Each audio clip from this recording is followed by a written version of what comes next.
Olá, pessoal, tudo bom? Boa tarde. Estou muito feliz de estar aqui com vocês nessa tarde, nesse dia lindo que está fazendo aqui no Rio de Janeiro.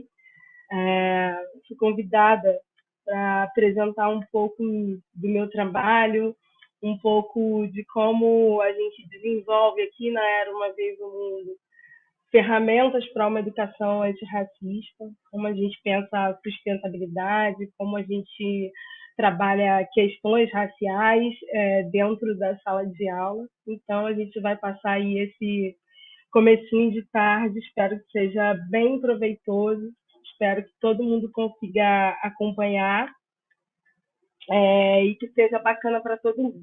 Eu estou aqui falando com vocês e, ao mesmo tempo, estou aqui num grupo de WhatsApp também para conseguir pegar as demandas que forem aparecendo, de perguntas, dúvidas, questões que vocês tenham e que queiram dividir aqui comigo.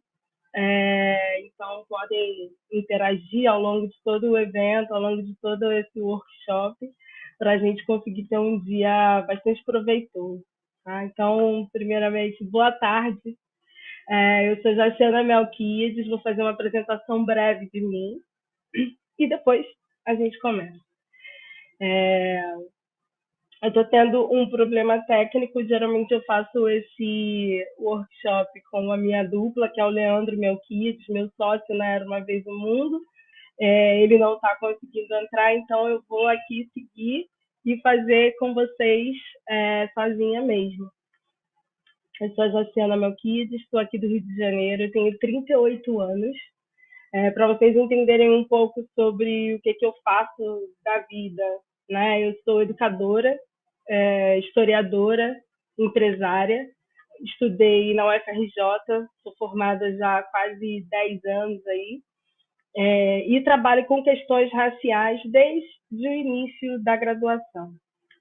Minha pesquisa ao longo da graduação e no início do mestrado foram sobre formação de famílias, questões raciais, como as interações sociais se dão, né, no Rio de Janeiro, inicialmente no século XIX.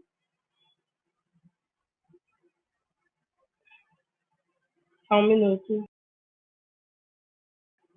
Inicialmente no século XIX e agora, né, eu trabalho com questões raciais contemporâneas.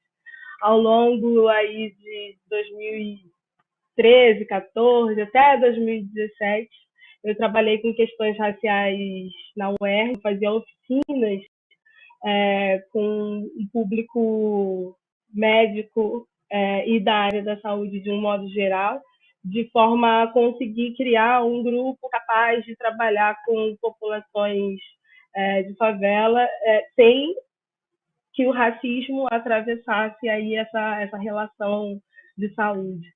E hoje o que eu trouxe aqui para vocês tem a ver também com esse trabalho, né, de conseguir abrir diálogos sobre questões raciais e fazer com que a gente consiga ter convivências mais harmônicas. Então, o meu trabalho na minha vida, fora da Era Uma Vez no Mundo, já tinha essa relação, e a Era Uma Vez no Mundo ela foi surgindo na minha vida no meu processo de maternidade.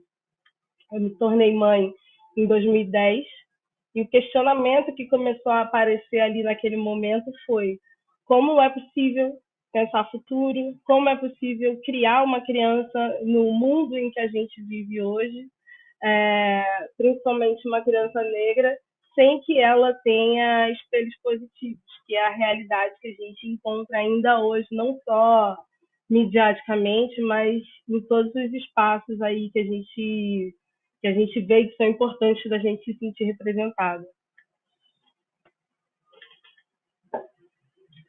Então, a Era Uma Vez o Mundo se configura como uma empresa, né? uma startup de impacto social, que a gente cria representatividade, não só a partir do nosso trabalho com oficinas, mas também a partir do que a gente fabrica, que são nossos brinquedos. Eu tenho aqui alguns dos bonecos que a gente fabrica, eu trabalho com bonecos de pano. Esse aqui é o Zambi, ele está de roupãozinho. Eu trouxe também a Dandara para vocês conhecerem. Deixa eu ver se está dando para pegar aqui certinho. Essa é a Dandara, hoje ela está de maiô em homenagem a esse calorzão aí que está fazendo. E esses bonecos, gente, eles surgiram na minha vida lá em 2010, inicialmente fazendo para o meu filho, nessa máquina de costura que vocês estão vendo aqui atrás. Ó. Em 2010, esses bonecos eram feitos só para enfeitar o quarto do meu filho e, de repente, nessa conexão que eu tenho com o Leandro, nós somos um ex-casal, mas a gente ainda é só super amigo. Ele trabalhava numa escola em Tinguá e a gente começou a levar esses bonecos para fazer oficinas com as crianças em Tinguá. E a gente começou a perceber que o contato de todas as crianças com esses bonecos fazia com que o nosso diálogo fluísse com mais facilidade.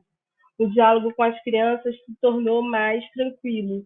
E a gente conseguiu conversar sobre questões raciais de uma forma mais fluida, de uma forma menos agressiva, e fazendo com que as crianças conseguissem falar muito sobre elas. E aí, para começar pensando uma ferramenta para uma educação antirracista, acho importante eu abrir aqui uma reflexão. Quando a gente fala em educação antirracista, a gente precisa levar em consideração que a gente está falando de uma escola que a escola no Brasil ela é basicamente eurocentrada, é uma escola ainda embranquecida, é uma escola que, desde o início, sofreu muito poucas modificações, e aí a gente vai segmentar essa escola em vários grupos. Né? A gente hoje tem 2% da população, da comunidade escolar em escolas de elite, que a gente chama, né? Escolas que já têm um currículo completamente diferente, escolas que pensam habilidades para os alunos que tenham a ver com empatia, com cooperação, com coletividade. Essas escolas elas recebem um grupo muito pequeno ainda de estudantes. São estudantes que podem pagar essas escolas extremamente elitizadas. A grande maioria da nossa população é negra e está na escola pública. Essa escola pública ainda funciona num modelo conteudista, num modelo que ainda exclui muitas crianças, né? A gente, nesse período de pandemia, também conseguiu perceber que esse gap aí na educação pública fez com que mais e mais crianças das periferias ficassem sem acesso a uma educação que já não era de qualidade e, por conta das tecnologias, essa exclusão aumentou, fazendo com que as crianças tivessem ainda um atraso escolar maior. Então, a gente tem um grande grupo aí populacional com 2 anos de atraso nas escolas. E a gente ainda consegue identificar um número grande do conteúdo que hoje ainda é levado para as escolas e que muito em breve vai se tornar obsoleto. Né? Então, a gente tem um grande número de crianças aprendendo coisas nas escolas que não vão ser úteis ou não vão ser necessárias nas profissões que estão surgindo, que são as profissões do futuro. Então, o que a gente propõe inicialmente com a Era Uma Vez no Mundo é entrar na escola e ampliar a perspectiva filosófica de olhar para o aprendizado. Como que a gente faz isso? Primeiro, a gente entende com os professores que é necessário a gente ampliar as referências que a gente tem dentro de uma sala de aula. Né? Então, uma educação antirracista, ela pretende levar para dentro da escola elementos que enriqueçam e que tornem múltiplos os olhares para a sociedade. E a gente leva elementos mesmo também, ferramentas, né? Bonecos, livros de pano, a gente leva uma série de outros conteúdos e cria possibilidades para que esses professores consigam lidar com essas atividades dentro de sala de aula. Então, mais do que só criar ferramentas educativas com oficinas, a gente também cria os materiais que podem ser usados em sala de aula. E a gente oferece de forma extensa esse curso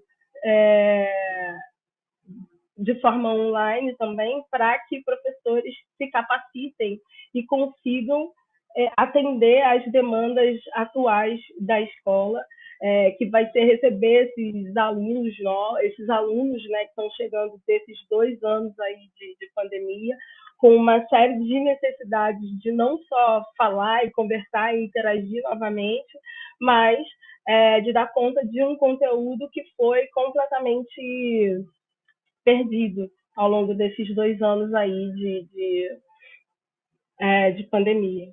A Era Uma Vez o Mundo também tem um compromisso, né? Então, cada vez que a gente se disponibiliza, cada boneca dessa que a gente coloca na rua, a gente está fomentando uma série de outras questões que tem a ver com o nosso compromisso de sustentabilidade. Né? A gente faz bonecas e outros brinquedos todos de tecido.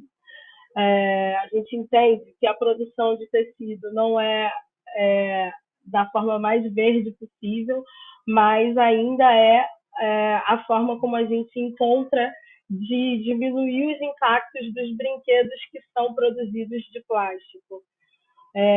E essas bonecas, elas também fazem com que toda uma comunidade aqui no Rio de Janeiro, e aí eu estou falando especificamente do Santo Cristo, eu moro em Santo Cristo, o meu ateliê também é no Santo Cristo, a gente criou uma rede de costureiras que hoje tem a sua renda garantida por conta da produção e da venda desses bonecos, bonecas e livros que a gente fabrica todos aqui mesmo no Santo Cristo.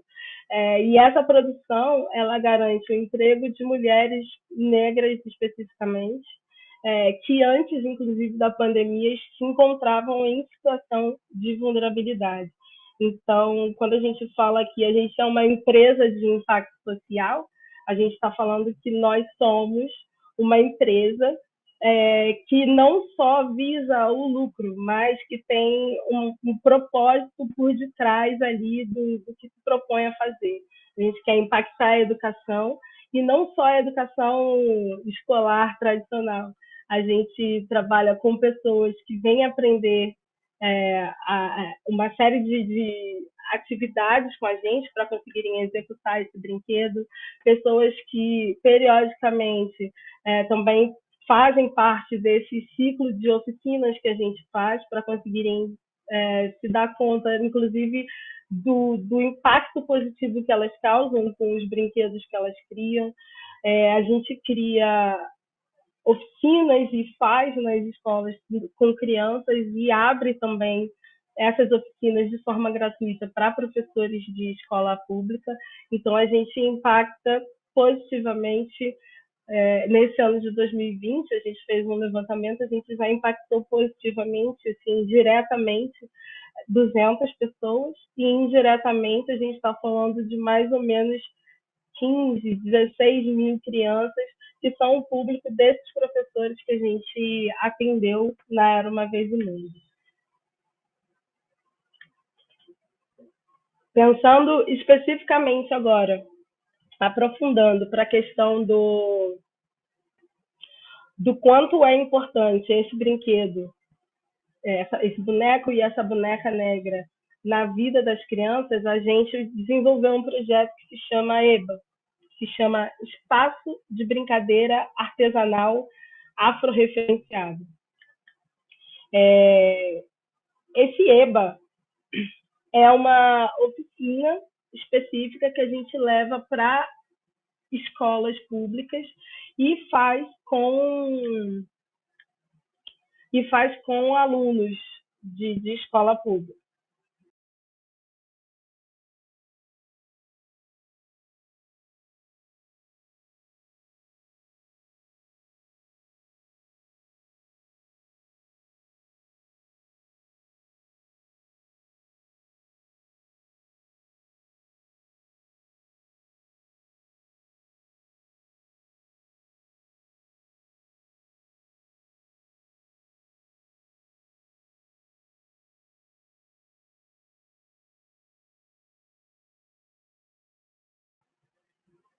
Ai, gente, eu estava com o microfone mutado, desculpa. É, a gente está tendo algumas questões para a pessoa que conduz essa. Então, muito provavelmente, eu vou ter que conduzir o workshop sozinho, infelizmente, porque a gente fez aqui toda uma dinâmica de apresentação e que ele precisava apresentar junto comigo. O Leandro ficaria responsável, por exemplo, por falar essa parte. Ele é educador infantil, linguista, formado pela UF, fez uma pesquisa extensa muito bacana sobre brincadeiras brasileiras e brincadeiras africanas, que a gente executa exatamente nesse momento que eu estava falando, que é o EBA, que é o Espaço de Brincadeiras Artesanais Afro-Referenciadas. O EBA é, é uma parte da Era Uma Vez no Mundo que cuida especificamente de desenvolver soft skills nas crianças, que são muito necessários nesse mundo novo que vem se configurando. Quando a gente pensa em futuro, quando a gente pensa em profissões do futuro e quando a gente pensa principalmente nesse adulto que será, né, no futuro, a gente está falando de pessoas que hoje já precisam começar a serem desenvolvidas dentro de alguns valores que são muito necessários nesse mundo que vem se desenhando. A gente discute questões raciais não porque a gente gosta ou porque a gente acha incrível discutir isso, mas porque a gente considera necessário, né, para que nesse futuro que está bem próximo, a gente consiga ter pessoas adultas que consigam entender a diversidade, que consigam entender e respeitar os corpos, que consiga conviver em harmonia. E esses brinquedos que a gente desenvolve, eles são fundamentais para isso. Quando a gente fala de uma boneca, inicialmente poderia ser só um brinquedo, mas os brinquedos eles são fundamentais para formar a nossa subjetividade já desde a menor infância, né? Então, como a gente tem uma experiência já de 10 anos dentro de sala de aula com esses brinquedos, a gente começa as oficinas, é, e aí eu vou contar aqui um pouco de dois momentos que são muito diferentes. Essas oficinas em escolas públicas, por exemplo, que tem uma grande maioria de crianças negras, quando a gente apresenta um brinquedo desses e propõe uma atividade como a que a gente sempre faz, que é do autorretrato. O que é a atividade de autorretrato? É simplesmente a criança se desenhar como ela imagina que ela é, como ela se vê no espelho. Há pouquíssimo tempo atrás, era muito difícil a gente fazer essa atividade e uma criança negra, e aí a gente está falando de vários tons de pele, era muito difícil que uma criança negra conseguisse se pintar, se colorir com as cores possíveis do tom de pele que ela tem. Né? A gente tinha uma discussão até recentemente sobre esse lápis de cor da pele, que não é um lápis cor da pele, é um lápis bege, mas que convencionou-se, dentro desse universo escolar branco, eurocêntrico, convencionou-se que esse lápis é o lápis cor da pele, generalizando, né? Como se todas as peles fossem dessa cor.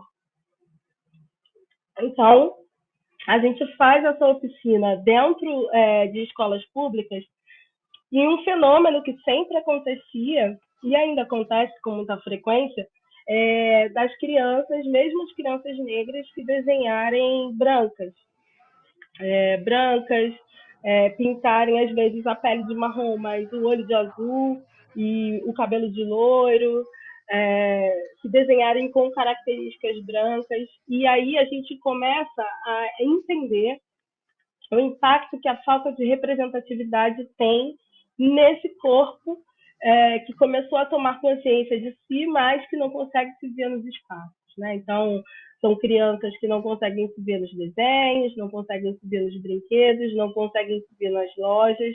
E uma coisa que eu sempre discuto, a mídia, de um modo geral, ela não diz, né, que nosso corpo é feio, que nossas características são feias, Mas quando a mídia, de um modo geral, o cinema, qualquer espaço desse que produz imagens que são massificadas, me informa o que é bonito, a criança negra não consegue se ver.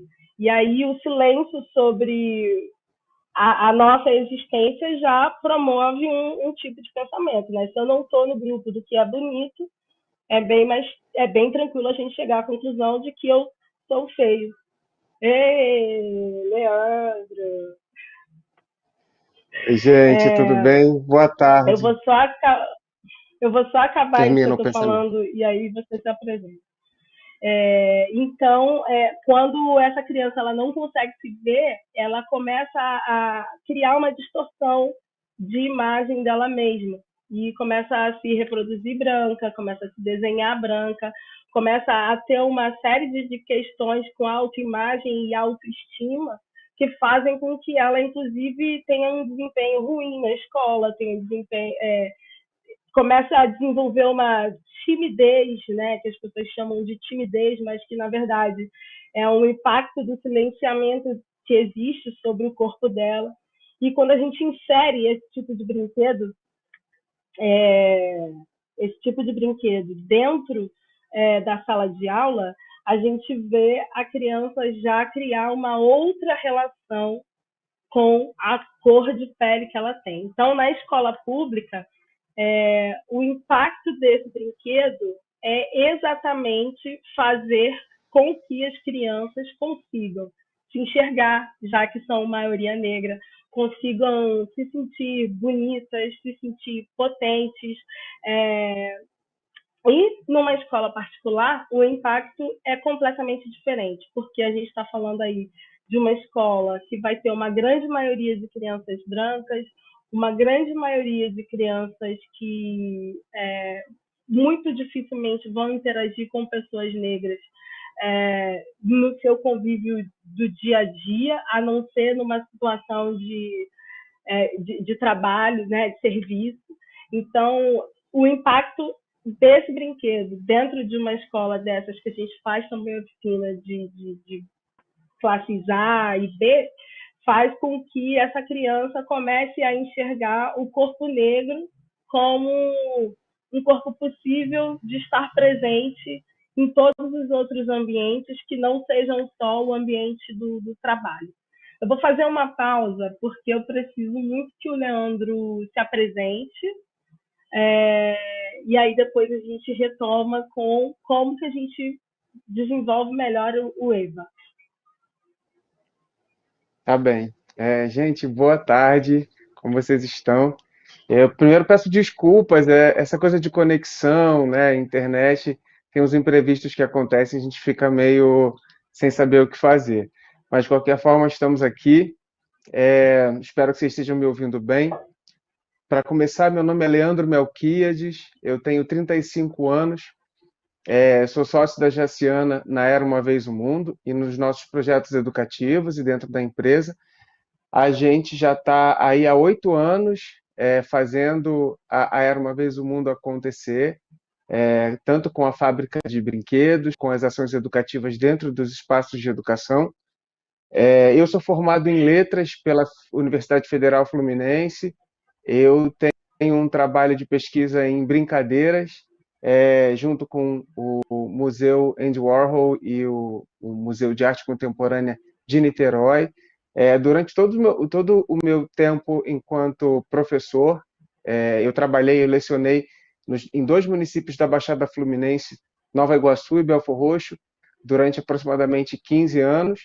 E durante todo esse período eu levei para a sala de aula, enquanto professor de língua portuguesa e enquanto professor de educação do ensino fundamental 1, atividades que trouxessem para as crianças reflexões relacionadas às práticas antirracistas e afro-referenciadas. E aí tudo isso, junto com todo o conhecimento, saber, estudos e pesquisas da Jaciana, promoveu e possibilitou as nossas ações, tanto ações educativas na Era Uma Vez o Mundo, quando daqui a pouco a gente vai falar um pouco sobre o EBA, que é o espaço de brincadeiras artesanais afro-referenciadas, quanto com a construção dos brinquedos que a gente faz pensando na educação, em promover a educação. Então é isso. Vou deixar a Jéssica continuar falando e aí depois eu volto para retomar aí na linha de pensamento e fazer algumas adições e contribuições. Na verdade, eu já apresentei a Era Uma Vez o Mundo, né, de como a gente configura como uma empresa de impacto social, e apresentei o EBA, né? Acabei de mostrar os bonecos, estava falando da diferença que de como o impacto é completamente diferente, né? Levando esses bonecos para uma escola particular e para uma escola pública. E passei também pela questão do como esses brinquedos fazem com que a gente consiga discutir questões raciais dentro de sala de aula de uma forma muito mais leve, de uma forma muito mais, inclusive, interativa, né? A gente consegue fazer com que crianças negras se entendam negras, se vejam negras, mas com espelhos positivos, de uma forma potente, e como crianças brancas conseguem enxergar a diversidade, a multiplicidade, e a gente tem uma certa dificuldade sempre de entender o que esses brinquedos promovem, né? E a gente acabou chegando num lugar que é a promoção da existência. Crescer sem esse tipo de referência faz, não só no brinquedo, tá? Crescer sem esse tipo de referência no mundo faz com que a gente fique tentando se encaixar nos espaços sem saber muito bem se aquele lugar ali é pra gente, e no geral a gente acaba construindo a ideia de que não é, né? Aquele lugar não é pra gente, não é possível sonhar com coisas que a gente não conhece. Então, como que a gente vai, dando um exemplo bem pessoal, eu cresci, virei professora, né, de história, porque a minha referência de maior sucesso que eu tive na vida foi a minha professora de história. Eu queria ser como ela. Ela era uma mulher negra, ela era uma mulher que me inspirava.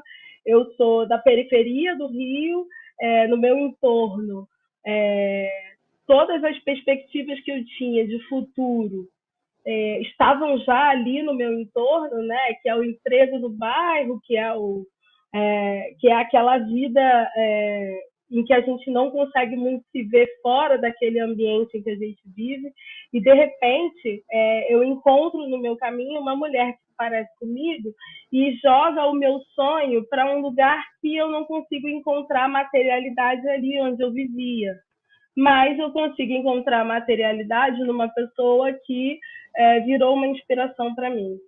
Quando a gente leva, por exemplo, falando aqui nome de brinquedos e tudo mais, quando a gente leva para a infância uma boneca como a Barbie, por exemplo, e ela várias coisas, né? A Barbie ela tem várias profissões. Essa boneca consegue informar para crianças que não necessariamente vão ter acesso àquele profissional, àquela pessoa que tem aquela profissão, a informação de que aquela profissão existe e eu posso exercer. Mas, se eu sou uma menina negra, consigo me ver na minha boneca negra, e a minha boneca negra é médica, eu consigo me ver, criar o sonho de ocupar aquele espaço dentro da medicina, mesmo que no meu entorno ninguém seja médico, né? Quando a gente começa a falar de futuro, a gente começa a falar de criação de sonhos. E sonhar é ampliar a perspectiva, né? O horizonte de expectativas que uma criança pode ter. E dentro dessas oficinas que a gente sempre faz nas escolas, uma das pautas é o sonho. Quando a gente pergunta numa turma, e aí vou contar uma situação muito específica, a gente fez uma oficina numa escola pública em Irajá, com 80 crianças, e a gente fez a pergunta: o que você sonha, o que você quer ser quando você for adulto, né? Não gosto muito dessa pergunta, porque as crianças já são hoje um monte de coisa, né? A gente precisa estimular e entender o que ela é, mas quando a gente pergunta o que você quer ser, a gente quer também entender qual é o tipo de sonho que essa criança tem. E metade da turma, por conta dos exemplos que ela recebe de coisas positivas, são os meninos jogadores de futebol. Parece clichê, mas são meninos que só conseguem enxergar um futuro promissor e potente nos exemplos que eles conhecem, que são os jogadores de futebol. A outra metade, meninas, e eu fiquei um pouco surpresa com isso, porque a gente faz uma série de discussões dentro de uma bolha muito específica e essa discussão não chega nas periferias muitas das vezes. Uma grande parte das meninas respondendo que queriam ser donas de casa e uma outra metade que não sabia o que queria ser. Não existe nenhum problema, é claro, em querer ser jogador de futebol, nem em querer ser dona de casa. A minha questão é que num grupo de 80 crianças, somente essas duas opções apareceram como possibilidades de futuro.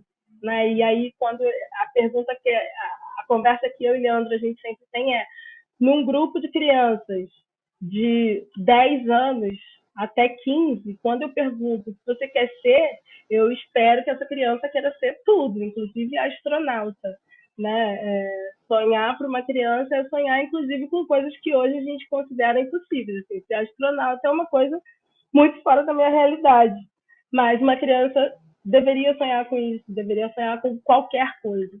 E aí a nossa discussão dentro do EBA é criar possibilidades de sonhos a partir dos brinquedos e das brincadeiras.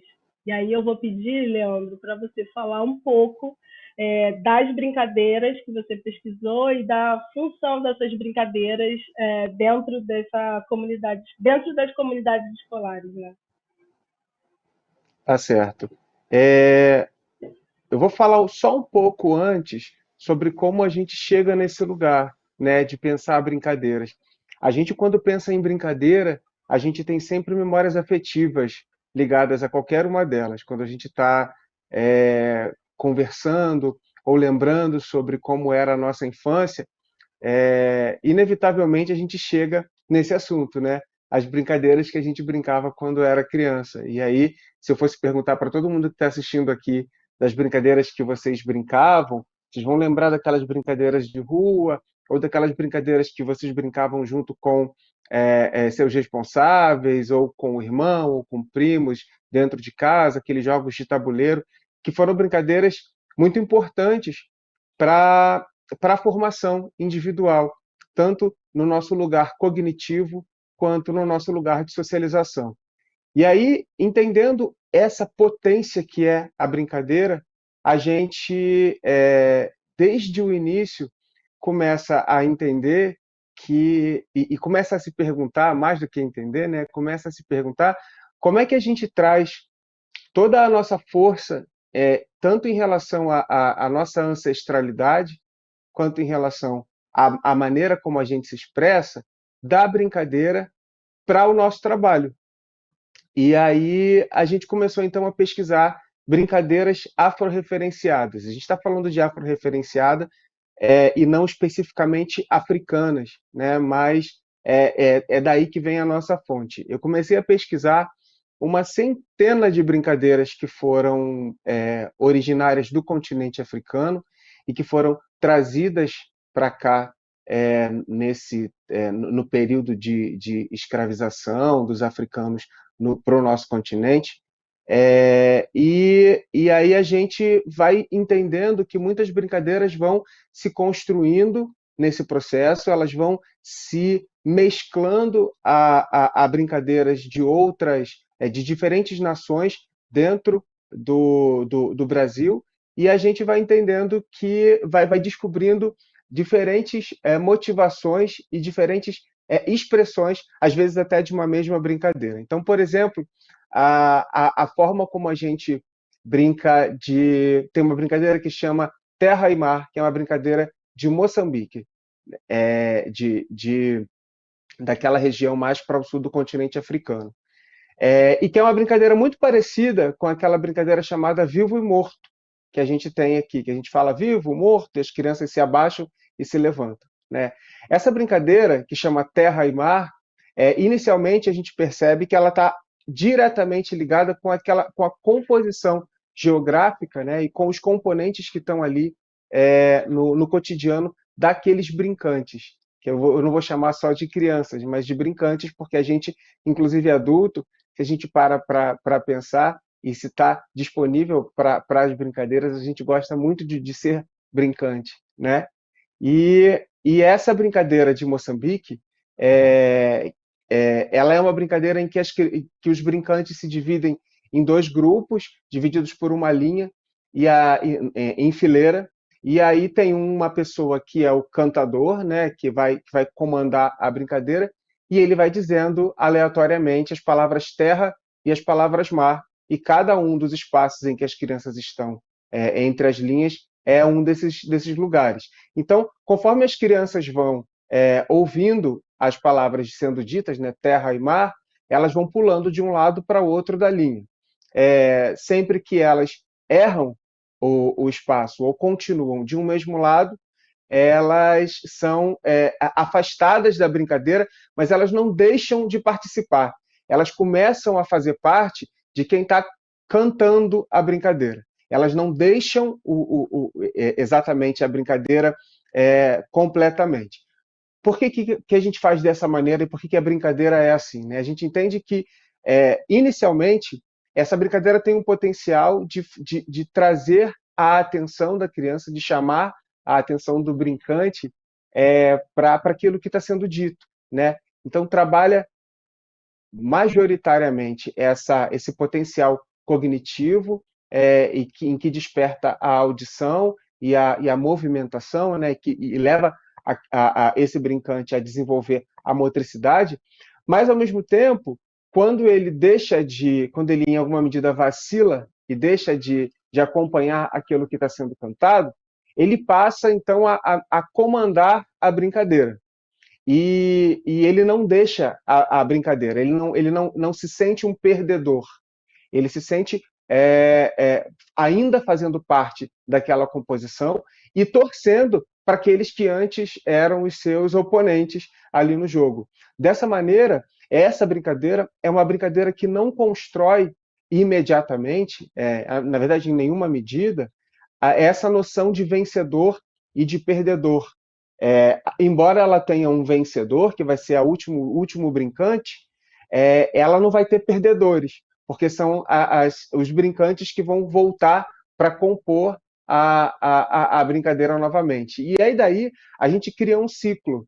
A gente cria um ciclo de brincadeira e de torcida, né, para que as crianças consigam, para que os brincantes consigam continuar fazendo parte sem se desconectar. E isso desenvolve naqueles brincantes uma série de potencialidades e uma série de conhecimentos sutis que envolvem aquele momento, né? Aquele momento de brincadeira. Quando a gente volta a pensar nas brincadeiras que a gente brincava enquanto crianças, a gente traz sempre alguns conteúdos que são importantes em outros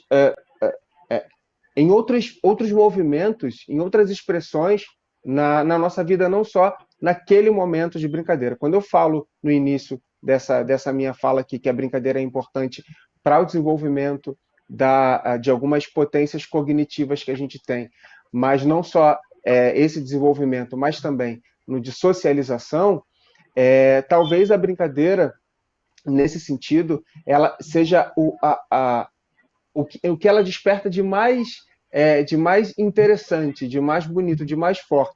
Quando você pode, com outras pessoas, compartilhar momentos de diversão, de lazer, e momentos em que você consegue conhecer algumas potencialidades e particularidades dos outros, você também se descobre. Você também consegue olhar para você e pensar nas coisas que você não sabia que sabia fazer, se não tivesse acontecido aquele movimento. Então, no espaço de brincadeiras artesanais afro-referenciadas, a gente traz essa brincadeira terra e mar, como outras brincadeiras que vão é, aguçar essas percepções nos brincantes. E que são brincadeiras em que a gente vai desenvolver esse sentido, esse lado cooperativo, é, entendendo que cada um dos brincantes vai fazer com que, em dupla, em trio, em grupo, o conjunto tenha que funcionar, a brincadeira precise funcionar, e não necessariamente um indivíduo vá vencer. E a gente traz muito da filosofia africana para essa aplicação, porque a gente começa a fazer com que, dentro da brincadeira, o um perceba o outro. E essa percepção do outro, ela não está ligada ao fazer, ao sentir-se melhor que o outro, a dizer eu sou o campeão, eu ganhei. Não, é uma sensação de coletividade, de cooperação que a gente desperta na execução de cada uma das brincadeiras. E aí, Fala aí, Jess. não, eu queria trocar mesmo, assim, falar com você, trocar uma ideia sobre isso, porque as escolas elas têm uma formação para essa competição que é quase, não, né? É meio bélico, né? A criança ela precisa vencer, ela precisa estar no ranking, no topo, ela precisa. E quando a gente pensa em como o mundo está se constituindo como um lugar em que as coisas são destruídas e devoradas, né? Se a gente pensar na, na nossa relação mesmo com não só com a escola, mas na nossa relação mesmo com o planeta, né? Pensar a nossa mentalidade de uso do lugar em que a gente vive, é, essa ideia de que a gente precisa se sobrepor e vencer, ela acaba sendo construída a partir desse lugar aí da competição, né?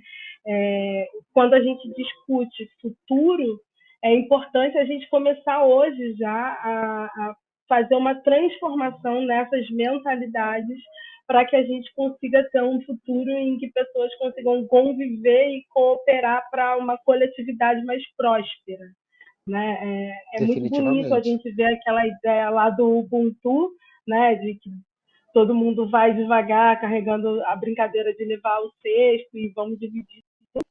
Mas na prática, para que isso aconteça, a gente precisa mudar mentalidades, né?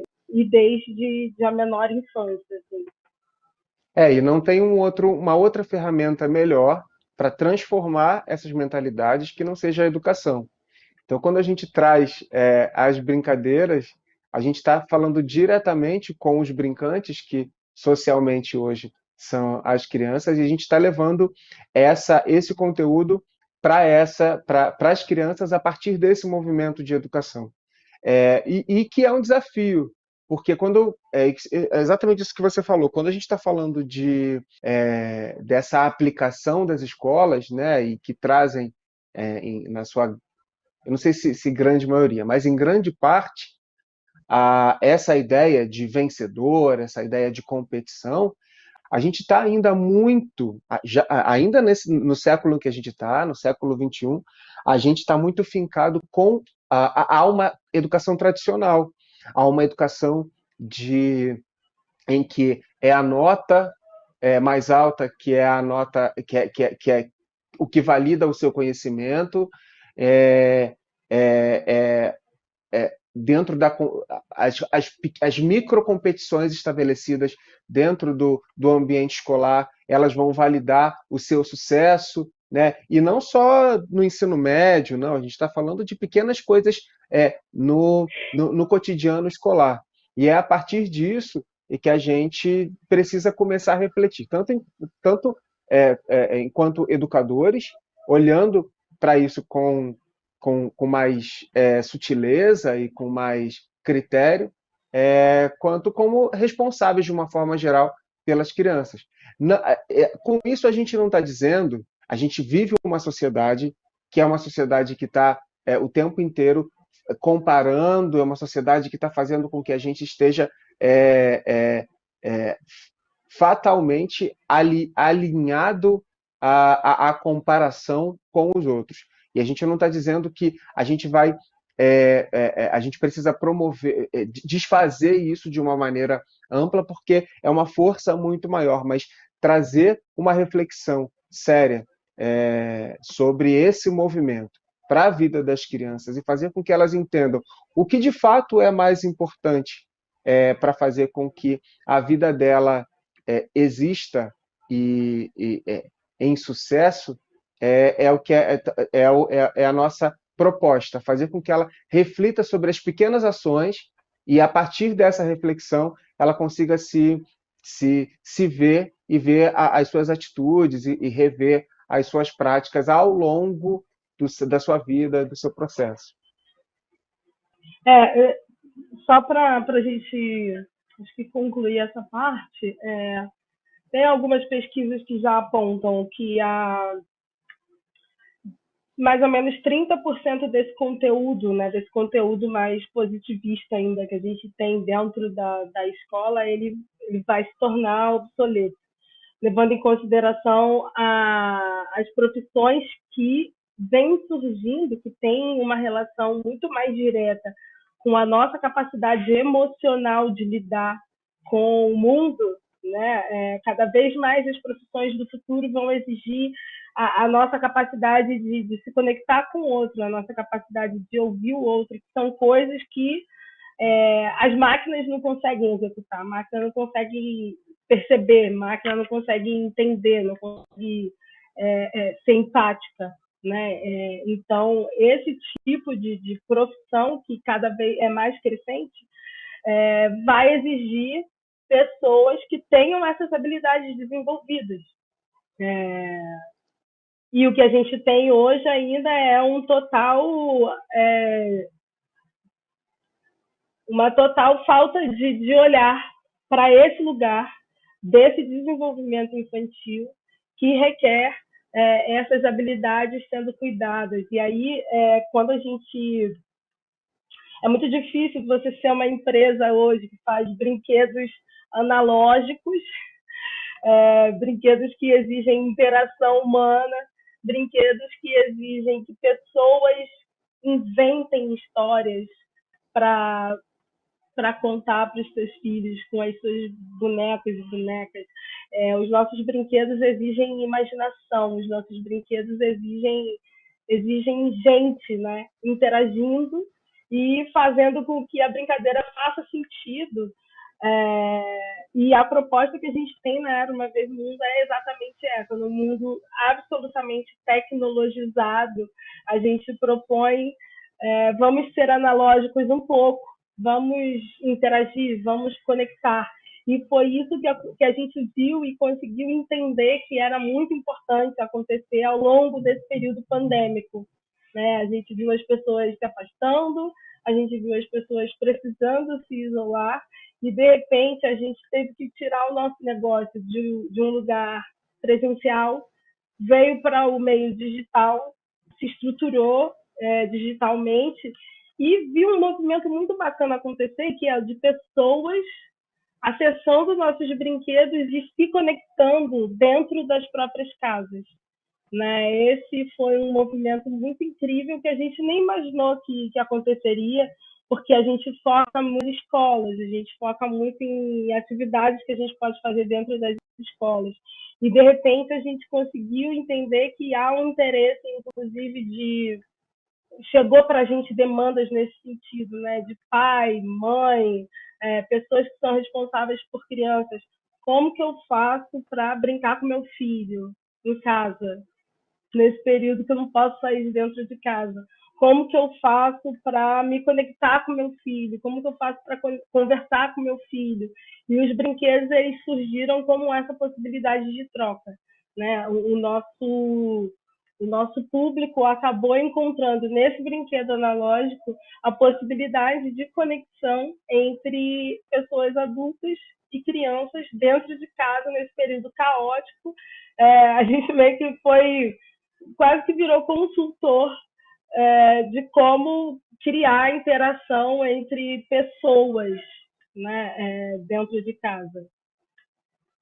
É, e aí, quando você fala disso, eu queria só expandir um pouco, porque você está falando de a gente produzir brinquedos analógicos e fazer com que esse brincar aproxime mais os brincantes, né? Tirar da tecnologia e trazer para a boneca de pano, para o livro de tecido, né? E a gente também num outro lugar, não no lugar da brincadeira, mas no lugar da produção. A Era Uma Vez o Mundo, eu não sei se você chegou a falar isso no início, mas a gente também tem uma produção que se assim, se a gente pode dizer assim também, ela é muito mais analógica, né? Porque a gente está falando de uma produção, ainda que seja em larga escala, na verdade em média escala, a gente conseguiu fazer com que esse fazer da boneca de pano, que é muito comum, quando a gente está em algum evento vendendo as dandaras e os ambes e os livros, a gente tem algum cliente que fala: mas a minha avó fazia uma bonequinha de pano assim, não sei o quê. Sempre tem muito afeto envolvido e sempre tem um fazer manual. A gente tentou transformar esse fazer manual num fazer mais industrial, mas que não chega a ser em larga escala, e conseguiu trazer também para esse fazer artesanal a, trazer um valor. O tanto de pessoas que a gente, com a Era Uma Vez o Mundo, consegue empregar, e tanto de famílias que a gente consegue, com a venda tanto dos projetos educativos quanto dos brinquedos, a gente consegue ajudar a manter com o trabalho, né, mensalmente, e dentro dessa proposta de aumentar e refletir sobre esse fazer artesanal, também é muito importante, é um braço muito forte da Era Uma Vez o Mundo. E vira e volta, quando a gente está no ateliê fazendo as dandaras e os ambis, a gente tem momentos em que a gente para brincar, né? Não é raro a gente, em determinado momento, tá montando as bonecas em cima da mesa e aí, de repente, as bonecas elas começam a conversar, ou na hora que a gente está fazendo a arte no rostinho, ou fazendo, vestindo as bonecas, é sempre um momento de brincadeira, inclusive no lugar onde a gente trabalha, e da reação e da ação que a gente tem, da resposta que a gente tem das pessoas que trabalham conosco. E que nesse momento de pandemia foi muito importante também a gente conseguir entender como a gente faria para continuar produzindo.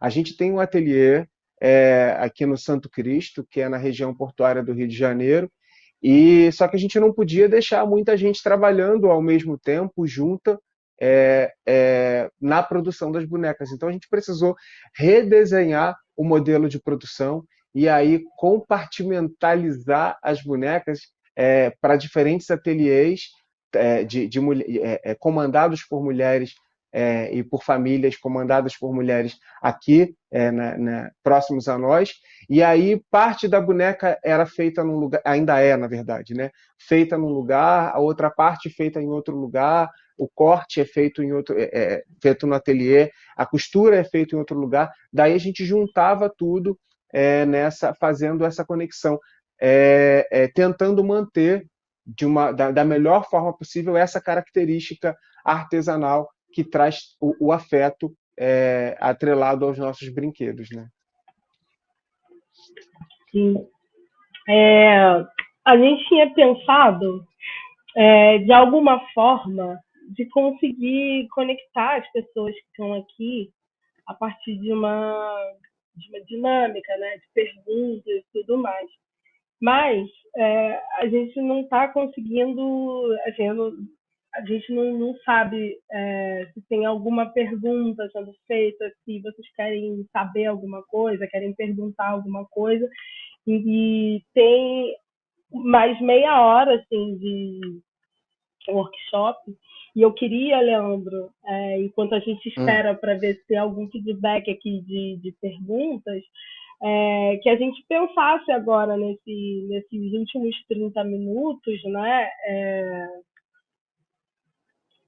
Em que medida o que a gente faz no ateliê, né? Em que medida esse trabalho que a gente desenvolve contar um pouco do impacto, não só do impacto que a gente causa fazendo os brinquedos e entregando para as outras casas, mas a gente conseguir passar para eles o impacto de dentro mesmo da produção, né? Você que controla a produção, geralmente, você que é a pessoa que controla a nossa produção, falar um pouco dos tecidos que a gente usa, falar um pouco da reutilização, que eu acho que essa é uma parte muito importante que a gente faz Uhum. de reutilização de tecidos para minimizar mesmo o impacto da produção das nossas bonecas. Né? A gente tem como projeção, dentro de alguns anos, ter um crescimento que seja pelo menos 3 vezes o que a gente tem tido nos últimos 2 anos. Mas a gente entende que crescer, por mais que doa, ou por mais que seja importante, precisa vir com mudanças que sejam importantes, significativas. Desde o início, a gente, fazendo pesquisas sobre brinquedos, percebeu que uma boneca de plástico, que é, como já se falou, né, a Barbie, ela é uma boneca que, por conta da propaganda e do marketing que envolve esse produto, chama mais a atenção do consumidor. E aí a gente começou a pensar formatos que a gente pudesse construir, confeccionar as nossas bonecas e bonecos, que trouxessem, talvez não o mesmo apelo, mas que a gente conseguisse se aproximar dessa, desse produto, né? Tivesse uma boneca que fosse articulada, que ela pudesse funcionar, que ela pudesse sentar, que pudesse trocar de roupa, e falando especificamente das Dandaras e dos Anos. Então, para a gente conseguir chegar no formato que a gente tem hoje, que a Jace mostrou para vocês aí, demorou um pouquinho, foram bem uns 4 anos para a gente conseguir chegar nesse formato de boneca. E aí, mas desde o início a gente vinha pensando, poxa, mas será que trabalhar com plástico seria melhor? Ou será que a gente está indo pelo caminho certo? A gente ainda é muito jovem nesse. A empresa, por mais que a gente esteja todo dia trabalhando e fazendo com que ela funcione, a gente ainda está começando, entendendo quais são os passos que a gente precisa tomar e tentando desenhar cada vez melhor os processos que a gente tem. E a gente entendeu que, para manter tudo que faz parte da nossa narrativa, ela precisa ser uma boneca de tecido. E ela precisa ser uma boneca de tecido durável, ela precisa ser uma boneca de tecido de qualidade, ela precisa ter todas as informações e todas as qualidades positivas para compor e para mostrar a nossa narrativa. E aí a gente tenta, por exemplo, uma prática de sustentabilidade que a gente leva muito a sério no ateliê é promover o mínimo de desperdício de material. Então, todos os cortes de roupas e dos corpos das bonecas. Eita. E todos os cortes que a gente faz, os cortes dos tecidos que a gente faz, eles são desenhados antes, né, num plano, e aí a gente tenta montar aquele esquema para perder o mínimo de tecido. Todo tecido que a gente usa é tecido de algodão. A gente sabe que a indústria têxtil, falando da indústria têxtil, é uma indústria que ela ainda precisa melhorar muito no lugar da preservação ambiental e da manutenção do meio ambiente. Mas a gente sabe também que um brinquedo ou um produto de plástico ele é bem mais nocivo. E a forma como a gente reflete e tenta reduzir os danos, fazendo isso que já se falou, né? Além de tentar, no desenho plano do corte da boneca e dos vestidos e das roupinhas, desperdiçar o mínimo possível, a gente reaproveita todos os retalhos, todos os materiais que a gente tem e que podem virar preenchimento, além de aceitar retalhos também, tecidos que seriam descartados por outras empresas que trabalham com moda ou, enfim, que trabalham com tecido, a gente aceita esse material, inclusive deixando esse link aqui para vocês, né, dizendo que a gente de fato aceita tecidos que sejam aproveitados para fazer roupa de boneca, alguma coisa em torno de tecidos que tenham de 20 centímetros por 20 centímetros, assim, já são tecidos que a gente consegue usar para fazer roupinhas, mas ao mesmo tempo a gente utiliza esse material. A gente tem tentado pensar em embalagens que sejam mais sustentáveis, né? Tentando embalar a boneca em menos plástico, usar materiais que sejam mais recicláveis para a boneca ir, e tentando também sempre mandar junto com a boneca alguma, não só o produto, né, mas as informações que vão no nosso site, a maneira como a gente se comunica nas nossas redes sociais, falando sobre esse impacto que a gente causa na produção. Porque em relação à produção, a gente sabe que esse momento em que a gente faz cerca de 200, 300 bonecas por mês, a gente ainda causa um impacto negativo, ou causaria um impacto negativo ambiental pequeno. Mas se a gente, mesmo nesse lugar, reflete sobre a nossa prática e começa a pensar na redução dos resíduos ou na forma como a gente reaproveita o que viraria resíduo, a gente sabe que já causa um impacto positivo. Lê, Mas, diga. Chegou aqui no grupo uma pergunta que eu acho que é muito boa, assim, e que tem a ver exatamente com tudo que a gente está falando, que é como estimular as pessoas a se superarem sem falar em competição. Eu queria muito começar falando sobre isso, porque a gente está falando especificamente disso, né, de mudança de perspectiva. Quando eu comecei falando que uma educação antirracista só é possível dentro de uma escola hoje que é completamente branca, eurocêntrica, que ainda tem valores que foram trazidos para a gente já lá desde do Império, né? Quando a gente começa a pensar em escolarização de crianças e que as crianças negras ainda estavam num período de escravização. A gente está falando aí de uma escola que é pensada especificamente para as elites, e eram escolas que formavam a partir de um olhar bélico mesmo, de conquista, né, de superação, mas não é de superação de si mesmo, né, de superação do outro, né, de sobrepor o outro e tudo mais.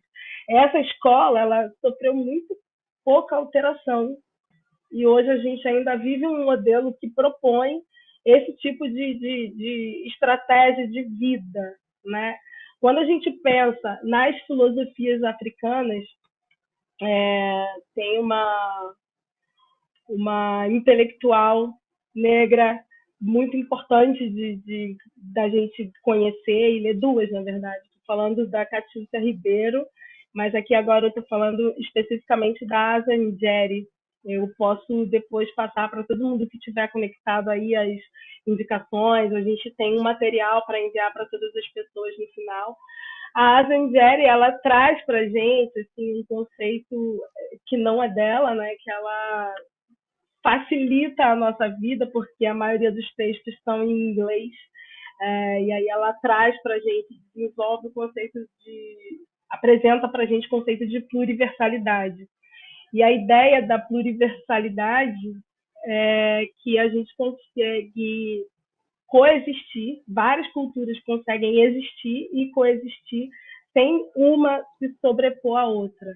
Né? A gente compreende o outro, a gente entende o outro, a gente ouve o outro, e o que a gente consegue cooperar, a gente coopera, e o que a gente não consegue cooperar, porque é muito diferente, a gente não atrapalha, sem um destruir o outro.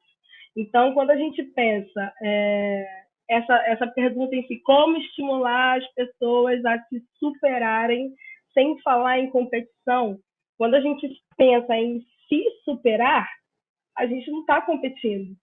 Né? Quando eu penso em todo dia ser um pouquinho melhor, todo dia fazer uma coisa um pouco melhor, todo dia conseguir ir além do que eu fui ontem, eu não estou competindo com ninguém. E as mentalidades que a gente tenta passar dentro das oficinas tem a ver com essas filosofias africanas, de que o fato de eu ser uma pessoa boa no que eu faço, bacana, competente, não depende do outro ser incompetente, ou do outro ser pior, ou do outro ser péssimo do que ele faz. Né? Essa ideia de que para a gente ser bom tem que ter um obrigatoriamente ruim, dificulta o desenvolvimento coletivo, dificulta o desenvolvimento de uma coletividade potente em que cada pessoa vai ter ali uma habilidade diferente e que todas podem confluir para a construção de uma coletividade boa para todo mundo. E aí, quando a gente fala que essa escola, a gente precisa dessas ferramentas antirracistas, a gente está falando disso porque a gente precisa especificamente entrar nessa escola que tem esse tipo de pensamento, que promove a competição como a possibilidade de desenvolvimento humano. Quando a gente pensa numa escola afro-referenciada, a gente está pensando especificamente numa escola que vai desenvolver ali para todas as crianças valores africanos, tudo isso pensando uma ética que tem a ver também com esses valores africanos, uma ética de vida, uma ética de cooperação, uma ética de existir sem obrigatoriamente destruir o que está no meu entorno. Então, essa lógica da competição, ela só faz sentido porque nesse mundo ocidental em que a gente vive, todas as pessoas têm essa lógica ainda muito forte na cabeça. Mas se a gente pensar bem, assim, dentro de uma instituição, dentro de uma corporação, dentro de uma empresa, se todas as pessoas fizerem muito bem o seu trabalho, não necessariamente isso vai ser ruim para alguém, né? Vai ser bom para todo mundo, porque o negócio vai crescer, expandir e tudo mais. E aí, eu ser premiada não precisa significar que o meu colega não vai ser também. Eu acho que parece complexo, mas a lógica é muito simples. Assim, todo mundo ganhar não é um problema. Né? Não, Pode ser que haja uma definitivamente não. variação de ganho, mas todo mundo ganhar é bom. Assim, é bem óbvio. Você quer falar alguma coisa sobre isso? Que tem uma eu queria continuação à só. pergunta. Tá, tudo bem. É porque quando a gente fala de. Só repete a pergunta, por favor. É porque você falou uma coisa. Como estimular as pessoas a se superarem sem falar em competição? Premiação é indicado? Como premiar sem passar por competição? Ah, sim. Voltando a essa primeira parte, acho que é importante a gente falar sobre o desenvolvimento do autoconhecimento. A gente parece que vive buscando isso nas pequenas coisas que a gente faz. Parece que a gente vai compensando com qualquer coisa que nos faça bem, é, é, é, essa ideia coisas que não tem a ver com o autoconhecimento acabam vindo para compensar a falta dele. Então, acho que a primeira coisa que a gente precisa pensar para desenvolver isso da melhor forma possível é entender de que maneira a gente diariamente é, lança um olhar sobre nós mesmos, né? De que maneira a gente consegue fazer um olhar para dentro de si mesmo. E aí, a partir disso, É a partir de um movimento de educação, é a partir de um movimento de autorreflexão que a gente começa a pensar isso. Então, o autoconhecimento ele é fundamental para você não se deixar levar por o que é muito difícil. A gente está falando de uma sociedade, como eu já tinha falado, uma sociedade que compara os indivíduos, compara os corpos dos indivíduos, compara os indivíduos em relação ao que tem enquanto posse, socialmente. A gente é construído dessa maneira, o que a partir de reflexões dentro de filosofias africanas, a gente tem, existe um distanciamento disso enquanto valor. Os valores são outros. Os valores são focados no indivíduo em prol da coletividade. E isso exige muito do autoconhecimento, né? Mas aí Sim, continua a pergunta aí, por sim, favor. é a ética que dá conta do que é do ser, né? Eu sou mais do que eu tenho, mas É, não é também esse sou individualista, é um ser em relação à minha comunidade. é. Quando eu acho que a noção de Ubuntu dá conta um pouco do que seria essa ética, né? Eu sou porque nós somos, não é uma frase solta e vazia, né? Para eu ser potente, eu preciso entender quais são as minhas habilidades e as minhas habilidades elas precisam também ajudar a desenvolver a habilidade do meu parceiro de comunidade, A né? Que potencializar, não é um exatamente, a potencializar o todo. exatamente, É isso aí. porque É isso é aí. A isso, gente, né? quando Eu fala de sou educação. muito Desculpa. potente. Não, pode falar, pode falar. É só por causa do. A gente tem um tempo aqui, aí às vezes você está falando, parece que você parou, aí eu posso falar, mas tudo bem.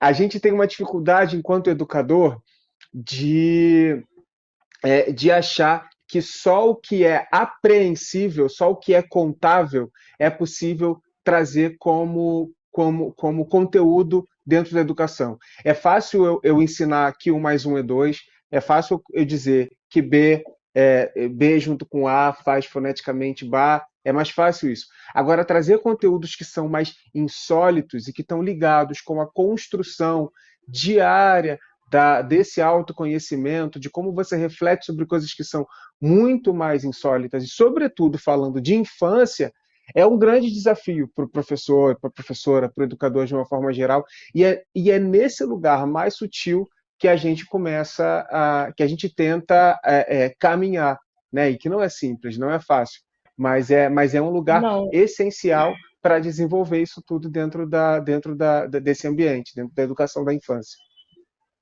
e aí, assim, entendendo que a gente está aí nos 15 últimos minutos, acho importante a gente dizer que todo esse movimento que a gente faz, ele é para dar conta de atender uma demanda muito específica das escolas, que é o cumprimento da Lei 10.639 de ensino, que é a lei que torna obrigatório o ensino de história da África e afro-brasileiras dentro da sala de aula. E aí uma questão que a gente sempre levanta é o ensino de história da África e afro-brasileira, ele não pode ser um recorte dentro da escola. Então, quando a gente, um recorte que eu digo, um recorte no tempo, né, uma pauta, um assunto, a história da África e afro-brasileira, levando em consideração que a população negra mais de 50%, a gente está em 54% da população, a gente está falando que a gente vive em todos os espaços, que a gente compartilha de todos os espaços. Então, dentro da escola, faz sentido que as disciplinas comecem a expandir o olhar, comecem a aumentar as referências para que essa história da África e afro-brasileira não fique restrita à história, né, à disciplina história, em novembro, falando sobre racismo.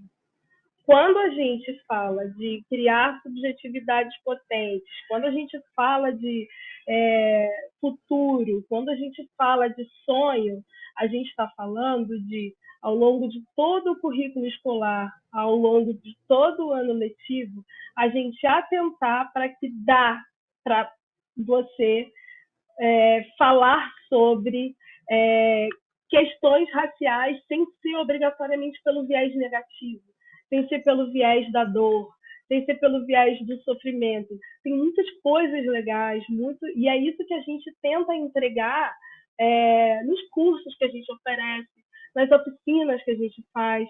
A gente tenta entregar uma série de conteúdos, materiais, compilados inclusive, referências de internet, de Instagrams que a Indicações. pessoa pode seguir para se informar, filmes, livros. A gente tem um compilado, a gente pode disponibilizar para todas as pessoas que estão assistindo a gente. A gente envia para os organizadores, eles mandam para vocês. A gente tem esse compilado porque a nossa proposta é que a gente tire esse cumprimento da lei desse lugar do recorte e consiga atingir todo o currículo escolar com uma dinâmica que enriqueça a forma como a gente ocupa hoje as escolas, né? Que enriqueça o olhar, não, e aí é mais aquilo, não competindo, botando as filosofias para competir, mas apresentando, deixando saber que elas existem, deixando saber que existe mais de uma forma de explicar as ciências, existe mais de uma forma de explicar os conteúdos que a gente recebe em sala de aula, existe mais de um olhar para uma batalha que aconteceu, existe mais de um olhar para um acontecimento, um fato histórico, existe mais de uma possibilidade de análise de alguns dados que a gente encontra em geografia, enfim. A gente promove acho que esse estímulo, né? A gente quer que as pessoas consigam sair da ideia de história única, de existir só uma possibilidade narrativa, para compor com os diversos olhares múltiplos que a gente pode ter dentro da escola, levando todos os conteúdos para as crianças que a gente acessa.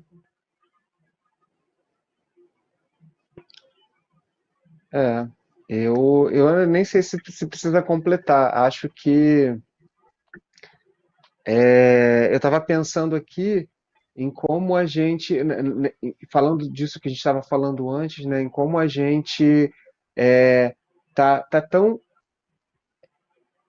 eu diria não é cerceado, mas tão aprisionado pela escola tradicional. E a gente está falando da escola tradicional ou da educação tradicional num momento em que a gente tem muitos exemplos de ações que rompem com esse padrão tradicional. Mas, ao mesmo tempo, a gente entende e percebe a necessidade que tem de existirem iniciativas como as dos cursos que a gente faz. Agora a gente está com um curso acontecendo que chama Ferramentas para uma Educação Antirracista, e existem dezenas de pessoas organizando cursos e criando falas e material para trazer para o ambiente escolar e para a prática escolar, ainda que não seja a mais tradicional, reflexões sobre como fazer com que tanto a Lei 10.639 seja aplicada de fato ao planejamento político-pedagógico da escola, quanto ao cotidiano escolar, nas práticas cotidianas, quanto como é que faz para refletir sobre ações antirracistas dentro da escola, né? Como é que se prepara o corpo docente, como se faz diariamente para olhar para pequenas situações que há pouquíssimo tempo atrás a gente não enxergava como racismo, mas sabe que desde sempre elas foram situações que sempre oprimiram os corpos negros, sempre fizeram com que pessoas sentissem vergonha ou não se orgulhassem da sua negritude, crianças, sobretudo, dentro de escolas sofreram e sofrem com isso todo o tempo. Então, existem ações que precisam ainda existir para fazer com que essas pequenas coisas mudem e se transformem dentro do ambiente escolar. E a gente tem essa lei, eu lembro de ter lido há uns 2 anos atrás, da última vez que eu fiz um apanhado, uma pesquisa, e eu li que pouco mais de 20%, cerca de 25% das escolas públicas no Brasil, na pesquisa, aplicavam de uma maneira relativamente coerente a Lei 10.639. A gente está falando de mais de 70%, sei lá, 75% das escolas há 2 anos atrás, espero que isso já tenha mudado, mas não faziam nenhuma menção dentro do seu planejamento político, projeto político-pedagógico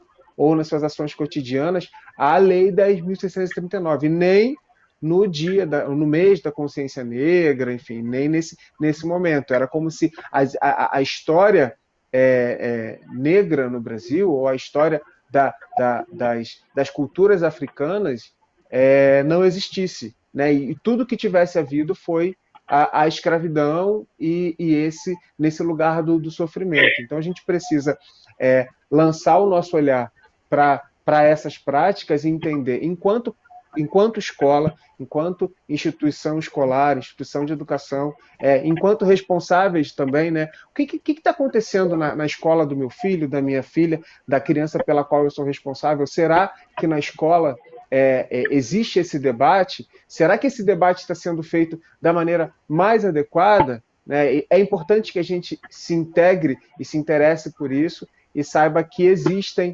muitas ferramentas, muitos profissionais que estão aí jogando e tentando fazer com que essa discussão e esse debate aconteça da maneira mais adequada dentro do ambiente escolar. A gente está se encaminhando aqui para o final, a gente tem 8 minutos, talvez, um pouquinho menos. Eu queria usar esse tempo final para agradecer, né, a presença de todo mundo que assistiu, que ainda vai assistir. Dizer que a gente vai enviar para a produção, né, o material que a gente desenvolveu, e aí as pessoas que tiverem interesse podem receber, não sei como é possível, vou entender aqui como é possível fazer isso. A gente tem um compilado extenso do curso completo que a gente faz de ferramentas para uma educação antirracista, que faz com que o curso é basicamente um passeio pela história do Brasil, pela história da infância no Brasil, na verdade, como que a gente pensa a infância, como que se constitui legalmente a criança no Brasil, a partir de quando a criança é protegida pela lei e a partir de quando a criança negra começa a ser protegida pela lei e como essa proteção acontece e como que as instituições desenvolvidas e feitas para receberem as crianças negras, grande parte das crianças pobres, né, do Brasil, como que essas instituições foram se preparando para receber essas crianças e o impacto que a gente tem hoje, né, na escola, o impacto que a gente tem hoje na cidade, o impacto na violência, o impacto na evasão escolar. Tudo isso a gente trabalha dentro desse curso e faz, claro, propostas, né? Porque a gente está lançando luz num problema, mas propondo soluções.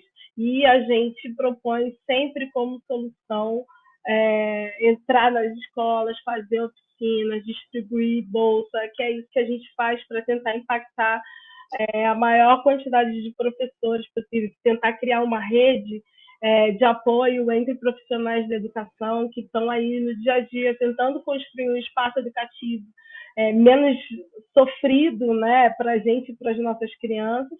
Então, queria convidar vocês a conhecerem nossas redes. É, só procurar Era Uma Vez o Mundo. Tem o nosso site. No nosso site vocês encontram a gente, encontram nossos textos, encontram nossos materiais, e conseguem conversar com a gente também para se juntar aí a nós nessa busca, né, por impactar a educação da melhor forma possível. Obrigada pelo convite, eu agradeço muito e espero que tenha sido bacana, assim, espero que vocês tenham gostado. Pois é, eu faço das palavras da Jace as minhas também. Agradeço pelo convite, agradeço pelo momento. A gente gosta muito de trocar, né? De ter as pessoas participando e tal. A gente entende que esse formato é um formato importante, necessário nesse momento, mas a gente comunica, a gente consegue comunicar e a gente está absolutamente disposto e disponível nas nossas redes. É só chegar lá, falar com a gente no direct, no @era uma vez o mundo, no Instagram, ou lá tem o nosso e-mail, tem tudo isso, e convidar vocês também, aos que se interessarem. A gente ainda tem vagas para o nosso curso Ferramentas para uma Educação Antirracista. A gente tem uma turma que está aberta e que tem um encontro amanhã, às 7 da noite, e na próxima semana, eu não lembro a data exatamente, mas também temos a vagas abertas, mas é só falar conosco pelas nossas redes. Eu agradeço por esse momento e por a gente ter podido trocar essas ideias. São ideias muito extensas, são coisas sobre as quais a gente fala há muito tempo e gosta muito de falar, né, tanto das nossas práticas dentro da empresa quanto as nossas práticas educativas. E espero que vocês tenham gostado também, espero que tenha sido importante. E a gente está aí. Muito obrigado. Obrigada, gente, até a próxima.